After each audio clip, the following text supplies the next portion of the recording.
จ้ามาแต่ใส่มาแต่ลิ้นไผ่กระเป๋าพื้นหมู่โอ้เจ้าก็มักแห้งนอนสลินไผ่ก็เบาพื้นไทยบ้านไทยเมืองอีตู้แมนบอกเขามาบอกให้กูไผเว้าเดี๋ยวนี้กับพวกดินไผ่นะมึงขนาดกูพอใจมึงเจ็ดหยังมึงสิเศร้าแล้วมึงบอกเพื่อนกูนี่เด้อว้ายเจ้าสิมาหามแนวนี่มันบ่ถือกได้เมียข่อยมักแนวนั้นสิไปหามแนวคนมักจะได้คนมันมักสิไปหามจังได๋จะแม่จะพ่อมาเมียจะเนาะคันบ่ให้ข่อยพ่อมาเมียข่อยใส่ข่อยพ่อมาไผเดี๋ยวนี้เมียข่อยมักแนวนี้มักเว้าพื้นคนข่อยก็ต้องส่งเสริมข่อยเป็นผัวที่ดีมันดีมันได้เหรอฮะเอาเมียน้อยมาเข้าเฮือนนี่หั่นก็ดีแต่ว่าเฮ้ยเจ้าบ่ต้องห่วงว่าเจ้าสิบ่มีหมู่เว้าพื้นคนบ่มีหมู่ลิ้นไผเจ้าจะสะดวกสบายขึ้นกว่าเก่าเจ้าบ่จำเป็นต้องไปหาหมู่เจ้าอยู่ในหมอกในเมืองมันกว้างมันไกลเจ้านั่งอยู่เฮือนเจ้าก็สามารถเว้าพื้นคนได้เฮ้ยไผโทรมาหน่อยสร้างหลอนโทรมาหยังสบายดีจะได้สร้างหลอนฮะอยากให้หาเมียให้เอ้าเจ้าโพสต์หานี่เฟซหั่นบ่มีคนติดต่อไปซะบ่บ่มีไผทักไปเลยอยากได้เมียแห้งตอนนี้โอ้ยิงแอดเอาติยิงแอดเอาแม่นคันยิงนี่คนมันสิเห็นหลายได้เฮาเลือกกลุ่มเป้าหมายได้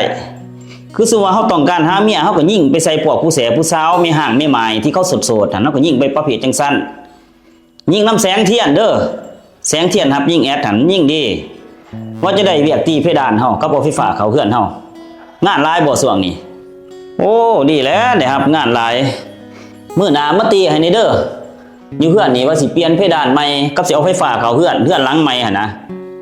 เด้อสร้างรอดเด้อข่อยมั่นใจเจ้าได้นี่เจ้านี่ถือว่าเบอร์1หนูได้นี่เรื่องตีเพดานเฮือนเรื่องเอาไฟฟ้าเขาเฮือนนี่เด้อโอเคสิยิงให้ดอกสิบอกบักเทียนมันยิงให้ตัวหาเมียหั่นอุ้ยเท่าบ้านนี้ยังบ่เอาลูกเอาเมียยังโสดอยู่สร้างร้อนก็ได้แต่เมียเฮานี่ไปไสว่าป่านนี้คือบ่ทันเห็นมาเฮือนมาศาลเซาอันนี้โหได้เพิ่นนี่ก็ได้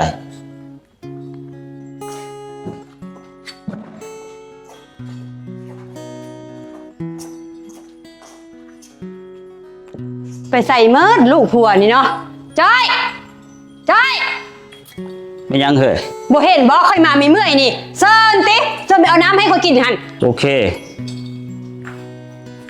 เวียกซ้ำนี้ก็ให้บอกจะเป็นซ่าเอาเฮ้ยเจ้าก็สิเมื่อยสิมึนแห้งเนาะโอ้เจ้ามาแต่ใส่มาแต่ลิ้นไผ่กระเป๋าพื้นหมู่โอ้เจ้าก็มักแห้งนอนสลินไผ่ก็เว้าพื้นไทยบ้านไทยเมืองนี่แต่ว่าอีสังกะยากะ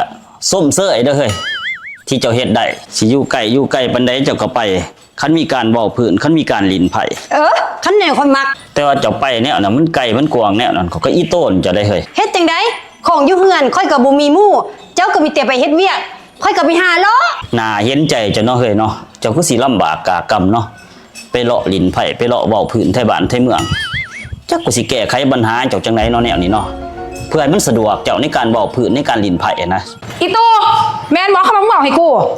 ไผเว้าเดี๋ยวนี้กับพวกดินไผ่นะมึงขนาดกูพอใจมึงเจ็ดหยังมึงสิเศร้าแล้วมึงบอกเพื่อนกูนี่เด้อว้ายเจ้าสิมาหามแนวนี่มันบ่ถูกได้เมียข่อยมักแนวนั้นสิไปหามแนวคนมักจะได้คนมันมักสิไปหามจังได๋จะแม่จะพ่อมาเมียจะเนาะคันบ่ให้ข่อยพ่อมาเมียข่อยใส่ข่อยพ่อมาไผเดี๋ยวนี้เมียข่อยมักแนวนี้มักเว้าพื้นคนข่อยก็ต้องส่งเสริมข่อยเป็นผัวที่ดีเนาะแม่นเฮ้ยโพดพวกเจ้านี่ทั้งผัวทั้งเมียหันพากันโพดแท้ๆจักสิโพดดีสังเนาะเฮ้ยแม่นแนวที่เจ้ามักสิ่งที่เจ้ามักข่อยเป็นผัวข่อยก็ต้องส่งเสริมเนาะแม่นล่ะนะเฮ้ยดาเอื้อยเจ้าไปใส่แก่เวียกบ้านเจ้าเด้คือบ่ไปแก้ไปแล้วมั้ยโดยตั้งใจเรียนเด้อบ่แม่นสิลิ้นแต่โทรศัพท์บดหนูไม่สำนีบ่แม่คือสิสัมพันธ์หั่นแล้วแม่นบ่ผู้กำกับสำนั่นแล้วสัมพันธ์หั่นแหละลูกคันสำนีจักสิให้ทายให้สั่งนะไปเฮ้ยสิฮอดเทือนก่อนแล้วเฮ้ยตัวจังได๋เฮ้ยข่อยมีแนวมาต้อนเจ้าจะต้องมักอย่างแน่นอนเฮ้ยมันยังล่ะของตอนหั่นนี่เด้นี่เสาทิพย์เมียน้อยข่อยงามบ่เฮ้ยนี่ ของแท้ได้นี่เฮ้ยของแท้ โหเจ้าคือคักแท้เฮ้ยจะเอาเมียน้อยเข้าเฮือน ก็ดีแต่ว่าเฮ้ย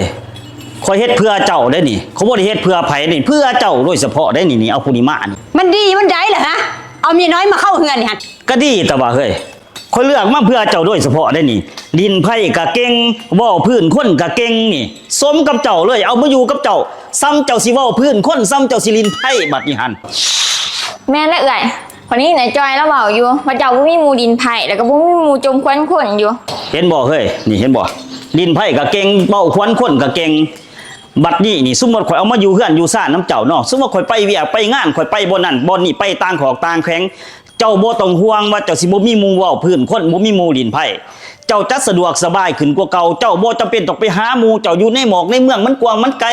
เจ้านั่งอยู่เฮือนเจ้าก็สามารถเว้าพื้นคนได้เฮ้ย แม่ได้เฮ้ยเนาะเป็นความคิดที่ดีได้เฮ้ยว่าแต่อีนางนี่มันเว้าเก่งอยู่บ่ล่ะ จะบ่ต้องห่วงหรอกเอื่อยเรื่องเว้าพื้นแท้บ้านแท้เมืองหันเขาบ่น้อยนาไผดอก ดีท่าสันพอสิได้มีหมู่ป้าหมู่เว้าหมู่จมก่อนคน พอสิได้ไปกวงไปไก่บ้านนี้ สรุปว่าฮับนี่เมียน้อยผู้นี้นี่ของข่อยนี่ ฮับเฮ้ยฮับ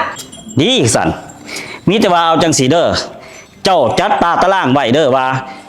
มื้อนี้เจ้าสิเว้าพื้นไผสิเว้าพื้นบ้านเหนือบ้านใต้คนเฮือนข้างเฮือนเคียงเจะจัดตารางเฮ็ดโปรแกรมมาคักแน่โลดเพื่อพวกเจ้าจะบ่ได้เถียงกันยุ่งยากว่ามื้อนี้สิเว้าให้ไผนะ